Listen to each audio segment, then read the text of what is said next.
Survivor Series 2024 War Games is in the books, live from Vancouver, British Columbia, Canada. Really, really good show for the most part. Not a perfect show by any means. There were things on this show that I did not like. However, the main event, the Bloodline Civil War, absolutely delivered, especially when we talk about like the actual part where all 10 guys were in there. The storytelling in this match was literally the best thing that I love about wrestling. It's not about all the moves you can do. It's not about doing cool reversals. It's about how you use those moves to tell the story. It's about the characters and how the characters relate to each other. And all of that was an important part of the main event. Now, the opener to the show, I don't know what happened, but there were a lot of issues here. So we open with the women's War Games. And one thing I want to make clear is that the women in this match are not rookies. The vast majority of them have main evented pay-per-views, have been in the business for a number of years, and been world champions. In fact, 2 current world champions and a third, if you want to count Bianca, were in this match. So these are literally some of the top best workers of the past few years of WWE. And yet something went wrong here. There were a lot of really strange botches, really weird timing on things. For some reason, there were chair shots that were like the old Hulk Hogan chair shots that were very safe and didn't look in any way, brutal. And please don't be that guy in the comments who's like, "Oh, does that mean you want him to do chair shots to the head and be, create concussions?" No, it does not mean that I want super hard chair shots either. It means I want it to be a realistic looking chair shot, not a little tap. There was a lot of that in the match, but there were also parts where it looked like something was messed up, it was mistimed, and it happened quite a bit. It really was like a car wreck. There were strange moments that looked awkward. I don't know if somebody was it just wasn't well put together. It was hard to watch. So the participants, it was Rhea Ripley, Bianca Belair, Io Sky, Naomi, and Bayley versus Liv Morgan and Nia Jax, the 2 women's champions, Tiffany Stratton, Raquel Rodriguez, and Candice LeRae. It was weird that Nia Jax started the match, considering that I thought for sure it would be Candice because she's been in more War Games. I think she was actually in the first couple of women's War Games back during the NXT days. So she did not start. Instead, it was Nia Jax. So the psychology was already weird because the baby faces had the advantage, but in time the heels took the advantage. Now, there were a couple of moments in the match where you could tell that they were kind of, again, waiting, not really doing big spots. To be honest, the more that I think about it, the more that this match would have worked better if it was just shorter and didn't even have the War Games stip. You could actually skip to like the War Games part of the match. So if you didn't see the match, wait for all 10 women to be in, then it kind of improved. There was a really weird spot too where, first of all, Io Sky brought in like a purple trash can and did this move where she moonsaulted from the top of the cage with the trash can on. That was very, very dangerous, very ballsy, because you're moonsaulting and you're not even seeing where you're at. Like, that is dangerous, but it was a cool spot.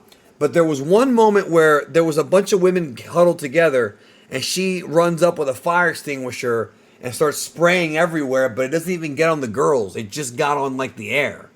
Very weird. Now, the finish of the match was Rhea Ripley hitting a top rope riptide on her arch nemesis Liv Morgan through a table for the 1-2-3. So it's clear that Rhea Ripley is going to get the title back from Liv Morgan, probably at the Royal Rumble.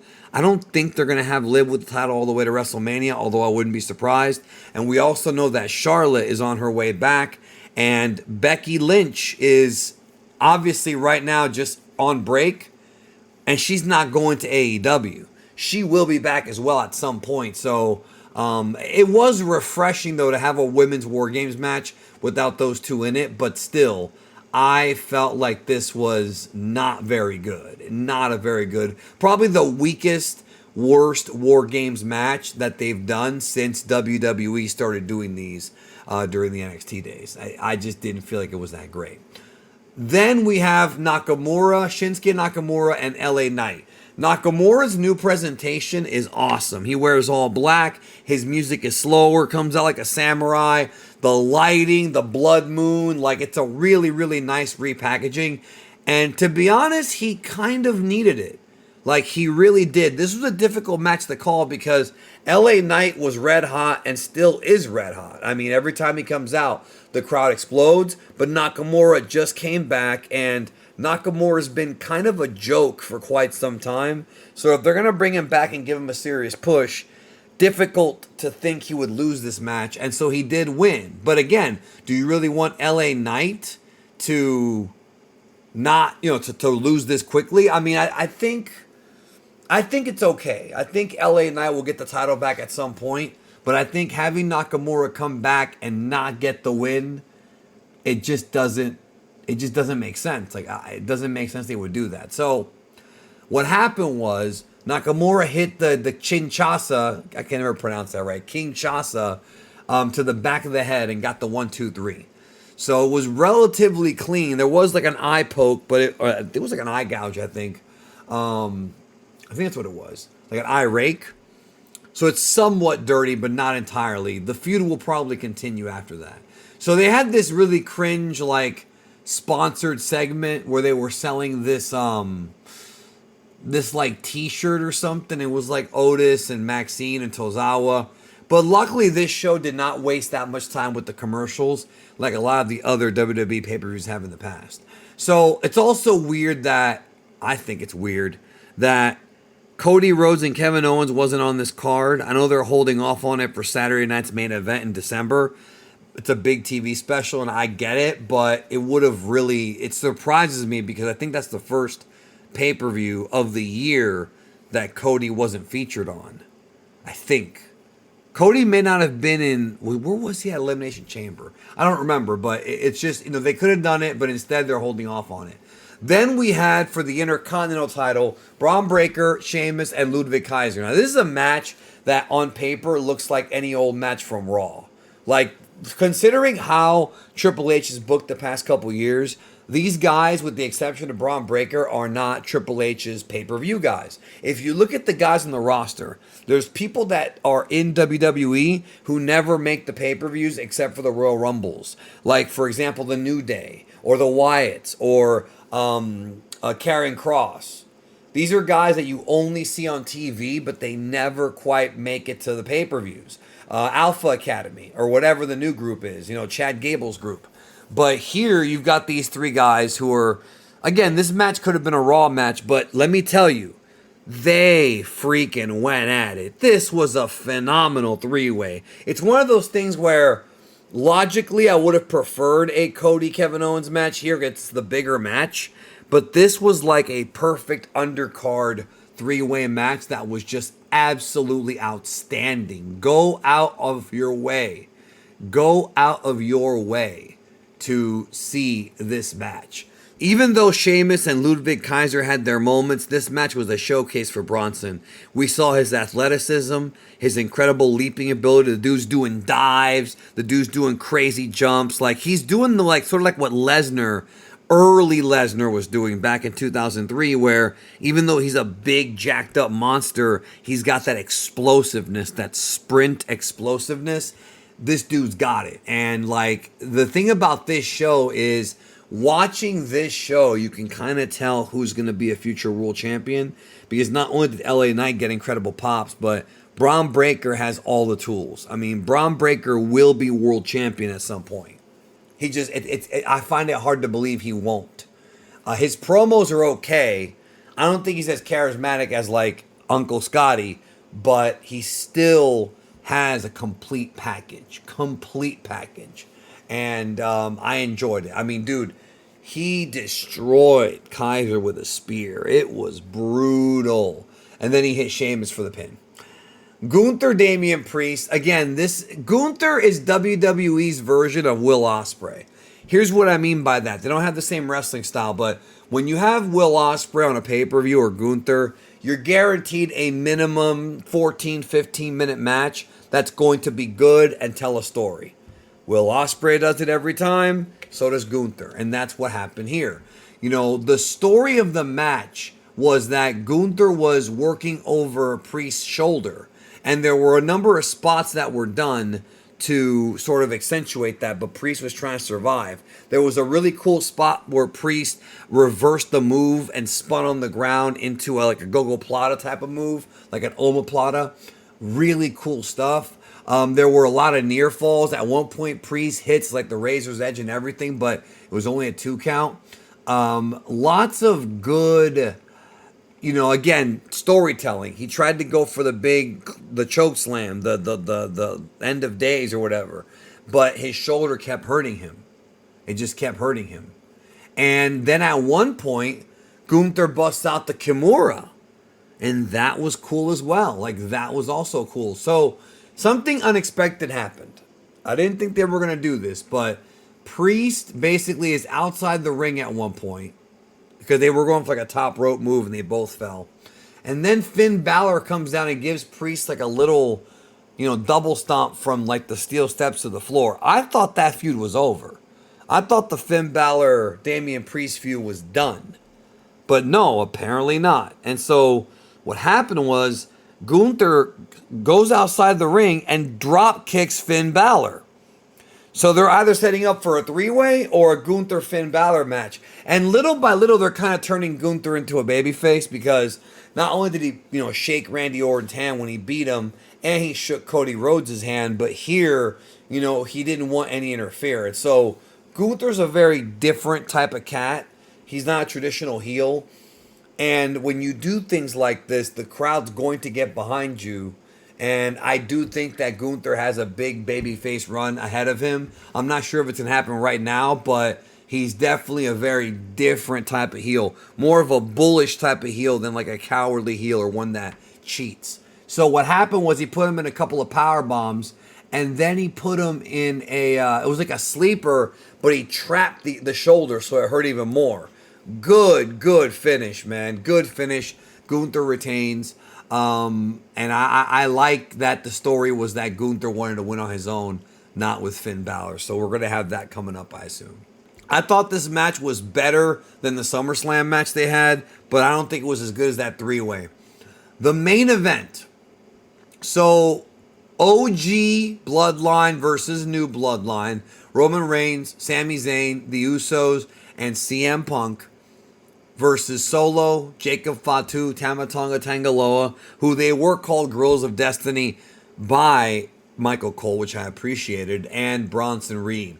So the story of this match was, can Punk and Roman get along because they have big egos and they're both top guys, they have the alpha mentality, and can they put their egos aside for Paul Heyman and for the betterment of the bloodline? That was the story here. At one point, Punk wanted to go in, and Roman stopped him and let Jimmy Uso go, or Sammy go in instead. So that sort of built up the dissension between them. So the story is that we weren't sure like how they were going to work together. Now the bloodline was working together. They're more unified, so they had to get over that. At one point, everyone's in the cage but Roman. Roman comes out, but Solo chains up the cage. And while that's happening, Roman starts climbing up the side of the cage. And at one point, they're just watching him. Then finally, they decide to attack him. One of the problems this match had was there were a couple of moments in the match where nothing was happening, and it for no reason. It wasn't like everybody was down. For example, there was a spot near the end where Jimmy was on the top rope and Jacob Fatu was on a table, and he was going to hit the big splash, but he waited there for a number of minutes, probably for his cue, I guess, or something. And it didn't make any sense because Jacob wasn't moving, Jimmy was just there, and that was illogical. There's a few illogical things about the match. There were, different types of weapons and chairs and things like that. Punk brought in a toolbox. So the storytelling, though, really picked up when everybody was in and they had to work together. Paul Heyman at one point comes out and tells Roman and tells Punk, like, come on, work together. Like, he screams at him from the outside. And that was like the motivation they needed to work together, which was awesome. Then they go in there, start taking on the New Bloodline. There was a moment where Jacob does like a moonsault, and it looked like he kind of leapt wrong and maybe hurt his leg. He was limping for the rest of the match, so I don't know what it is. It's probably, I don't think he like popped the bone out. I don't think he tore a quad. He may have just dislocated his ankle or his knee, but he was down for a little while during all this. Bronson Reed, here's the big sort of twist. Bronson Reed was on top of the cell of the War Games cage, and Roman was on a table. He was into the giant tsunami from the top, the avalanche tsunami. Punk pulls Roman off the top of the table right before Bronson Reed jumps, and so he saves him. Roman realizes it and helps Punk up. So they lay everybody out, and then the big finish, which I called this finish, was Solo's the last guy left, and he's surrounded by the OG Bloodline. So everyone else has been taken out. And they all hit their finishers. They hit, Jimmy hit the super kick, then Jay, then the double Uso super kick, goes to the corner, haluva kick, comes out, GTS, bounces off the ropes, Roman hits the spear, 1, 2, 3. 5 finishers. Solo has been pinned. The OG Bloodline has won. They reign supreme. Now, what's going to happen with the Bloodline now? Do Jay and Sammy just go back to Raw? Does the feud continue from here on out? Do we go somewhere else? Lots of questions I'm wondering about. Because this felt like the end. This felt like it could be the end of the New Bloodline. Probably won't because they got more Samoans coming. But it felt like that. After the match, the OG Bloodline with Punk all posed in the ring. Then they posed outside. It was a very surreal moment seeing CM Punk next to Roman Reigns 1 year after he debuted in WWE. But this was a perfect finish. Hell of a War Games. Very, very great finish to the show. I would not call this a great show. I'd say it was a good show. And the 3-way and the last War Games match, I would go out of my way to see that. Everything else you don't really have to see. Not that it was bad. Gunther was a good match, and so was the Nakamura match, but it wasn't like must see. That 3-way I felt was must see because they really went at it. And the War Games match I think is a great, great example of why storytelling matters and why wrestling needs more than just moves. It's the storytelling. We have to care about the characters, and people care about the Usos, Sammy, CM Punk, and Roman Reigns. They care about the characters. What's going to happen with Rock? When he comes back, is he going to get involved in this feud? Is Hikuleo coming? There's a lot of questions. So this week's TV will be very interesting to see where the story goes from here. Because like I said, Punk, Jay, and Sammy are all 3 Raw guys. Roman and Jimmy are still SmackDown guys, and most of the Bloodline's on SmackDown. Bronson Reed's on Raw. Are they going to keep going on each other's shows, or are we moving on to something else? The next big show is Saturday Night's Main Event, which is not a pay-per-view. That's a TV show. It's a TV special, as far as I know. Then we've got January, the first Raw of 2025 from Netflix, but this is the last pay-per-view, not including NXT, of the year, and the last one till February 1st. We will not have a pay-per-view until February 1st, which is the Royal Rumble, the first Rumble ever from February.